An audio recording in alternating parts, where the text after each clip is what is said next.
मित्रांनो एक प्रेक्षणीय बिनजोड बघायला भेटली। आपला शॉटगन मेहरबान होता आणि सोबतच लखन होता, बरोबर ना दादा? नमस्कार। नमस्कार दादा, आज एक प्रेक्षणीय बिनजोड झाली, थोडासा उशीरच झाला शर्यतीला। शर्यतीबद्दल सांगा ना थोडंसं।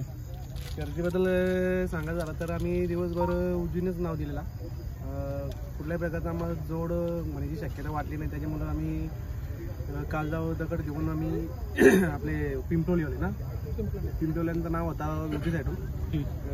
मग आकांक्षा विचार केला, त्याच्यानंतर आम्ही ती गाडीवर नाव घेऊन, कारण की लखन हा बैल मुंबईला अगोदर येऊन गेला, पण तरी पण आम्ही आज म्हणजे आपल्या नियोजनात पहिल्यांदा उतरल्यामुळे आम्ही थोडा कासमूस करत होतो आणि यश प्राप्त करून दिला लखननी। त्याचा त्या बैलाचा खूप खूप आभार आहेत आमच्यावर। नक्कीच आता एक चांगली गाडी पळाली आणि हरिभाऊंचा पण नंदी म्हणजेच लखन एक चांगला स्पीड लागला गाडीला। एक अशा अपेक्षा होती का, कारण का एक पहिल्यांदाच आपली गाडी पळाली? अपेक्षा याच्या अगोदर बैल पळत होता, असं नाही का बैल पळत नव्हता का पळत नव्हता म्हणून काय आपल्या म्हणून असं काय नाही। बैल याच्या अगोदर पळत होता, बैल मागच्या मैदानात कर्जत आमच्याकडे येऊन गेला, 2 अशा चांगल्या अशा रीतीने गाड्या केलेल्या आणि त्या स्पीडच्या जोरावर आपण उतरलेला। आणि त्याच्यानंतरला आपण जी म्हणजे जसं आपण बैल त्याने आतनं गाडी कुठल्याही प्रकारची ओव्हरटेक होऊन नव्हती देत, तर आपण उजीची प्लॅनिंग करून आलेलो। तर डावीला कुठेतरी गाडी म्हणजे एखादी मोठी जरी जोड लागली तर ह्या बैलाचा पूर्णपणे विश्वास होता का आतनं गाडी सोडणार नाही, त्या हिशोबाने त्या नियोजनामध्ये आपण आलेलो। तुम्हाला आता मागाशीच बोललो की आम्ही विचार करून डावी साईड घेतली आणि त्या रीतीने तो बैल पण एवढा जसा उजीने पळायची आपली अपेक्षा ठेवलेली त्याच अपेक्षाने तो बैल डावीने पब्लिकने पळाला। दादा, आजच्या शर्यतीचं नियोजन झालं का होतं नक्की? आजच्या शर्यतीचा नियोजन काय विषय नव्हता, म्हणजे आम्ही म्हणजे आम्हाला बैल म्हणजे असं का आज मुंबईचा पहिला अड्डा आपण करणार होतो मेहरबानवर, त्याच्यामुळे आम्ही बरे आज गुलाल घ्यायचे याच्यामध्ये झालेलो का कोणाचं टार्गेट किंवा कोणाला हरवण्याच्या दृष्टीने काय नव्हतं। आपण एका मैदानात जाऊन गुलाल घेऊन येणं हेच आम्ही 100% ठरलं का सगळेपर्यंत आज जाऊन फक्त शांतचित्तेने गुलाल घेऊन यायचं आहे, याच अपेक्षा आम्ही इथपर्यंत आलेलो। आणि म्हणजे एवढा मोठा जोड आम्हाला की होईल असं वाटलं नव्हता।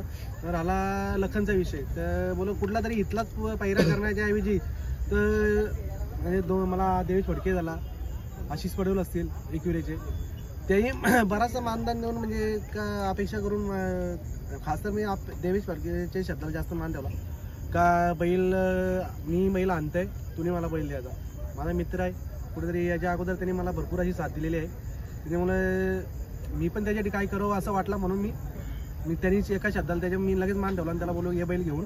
मी कुणालाही सांगलं नाही, खास करता ज्ञानूला पण नव्हतं मी सांगला की मी यो पायरा करून यो बैल उतरवलाय म्हणून। दादा, तुमची आणि ज्ञानू दादाची मैत्री जिथे जिथे आपल्याला बघायला भेटतं गुलालच गुलाल करतं। आज तुमच्या या मैत्रीला म्हणजे एक काहीतरी लक देखील आहे, तुमच्या दावणीला मेहरबान झाला, महबूब आहे, म्हणजे चांगले चांगले नंदी तुम्ही घडवताय। काय बोलताय, तुमची मैत्री पण कुठेतरी या गुलालासाठी कारणीभूत आहे? मैत्रीचं बोललं तर आम्ही एकमेकांवर विश्वास आणि जे आमचे पोरं ना त्याच्यामुळे विश्वास या गोष्टीत भरपूर आहे का एकमेकांवर विश्वास किंवा आमच्या पोरांचा आमच्यावर विश्वास झाला किंवा आमच्या पोरांना विश्वास झाला, ते विश्वासाच्या खातीरच इथपर्यंत आम्ही पोहोचलेलो। कारण की तुम्ही जर बोला असेल का मी सरस हे नाही, बाबा तुझ्यावर विश्वास मला 100% गॅरंटी आहे का तू जो करणार आहे चांगलाच करणार आहे किंवा तू आता वाईट कधी करणार नाही, या दृष्टिकोनातून चाललं तर 100% सगळ्यांची मैत्री टिकेल आणि तुम्हाला कुठल्याही गोष्टीत यश प्राप्त नक्कीच होईल। कारण की जवळजवळ मी आता ऐकलेलं आहे जवळजवळ इतिहास जो घडवलेला आहे तो 2 मित्रांनीच घडवलेला आहे। 100%। दादा, आज बघा मेहरबान आपला मुंबई गाजवतोय, तसेच घाटावरती पण चांगली वाटचाल आहे त्याची आणि महबूबपेक्षा पावलावर पाऊल ठेवतो आणि थोडंसं पुढं पण आपल्याला कुठेतरी बघायला भेटतं बघा कमी वयामध्ये। काय सांगताय? पावलावर पाऊल ठेवून तर ते मला त्यांनी ती सीमा पार केलेली आहे, आता जरा वाटायला लागलाय, कारण की लगेच घाटावरून मुंबईला येऊन लगेच त्याच गतीने पळणं म्हणजे आता कुठल्याही बैलाचं काम राहिलं नाही। एकच बैल होऊन गेला आणि तुम्हाला तो वाटत नाही का त्याच्यानंतर कुठला बैल होईल मोठा लक्ष, तर तो मोठा घाटावरही तेवढा पळत होता नाही मुंबईलाही तेवढाच पळत होता। आज म्हणजे आज मेहरबानी त्याची फार कुठेतरी आठवण करून दिली आम्हाला, तर मी घाटावर पण तोच आहे आणि मुंबईलाही तोच आहे। दादा, आता बघा घाटावरती येऊन चांगलं म्हणजे पळतं आणि स्पीड पण चांगला आहे। आता त्या दिवशी पण एक सेमीला लढत झाल्याच्या नंतर मेहरबानवरती पण म्हणजे थोडंसं हे झालेलं कमेंट्स वगैरे, पण तुम्ही पण बकासूरला एक चांगला नंदी मानता, तो बैलगाडा क्षेत्रामधला देवच आहे, काय बोलताय? नाही त्या बैलाची तुलना कुठल्याच बैलासोबत होणार नाही, तेव्हा आणि मोठा लक्ष ही बैल 2 होऊन देवच झालेले आहेत। त्याही त्यांना कोणी जरी हरवला आणि किती जरी अंतराने हरवला तरी ती त्यांची बराबरी कुठलाही बैल किंवा माझा इथून पुढे माझा कुठलाही नंदी करू शकत नाही, कारण की ती बैलांनी 7 समुद्र पार प्रेक्षकांच्या मनावर राज्य केलेलं आहे बरोबर. आणि तो प्रेक्षकांच्या मनातून उतरणं कुठल्याही प्रकारचं शक्यता नाही. त्याच्याबद्दल अनेक त्यांच्यापेक्षा स्पीडची बैल येतील पण त्यांचा रेकॉर्ड ब्रेक नाही कोण तोडू शकत. 100% दादा येणाऱ्या कालामध्ये कधी आपल्याला ही जोडी पलताना बघायला भेटेल का, मेहरबान आणि बकासूर? 100% पालताना भेटेल ना भाऊ. कुठेतरी एक योग येते जुलून, कुठल्याही कारणाचं माघार होत जाते. काय आहे कधी कधी वेळ प्रसंगी त्या एकमेकाला समजून घ्यायला लागतं पण एक ना एक दिवस नक्की गाडी बोलवणार ती.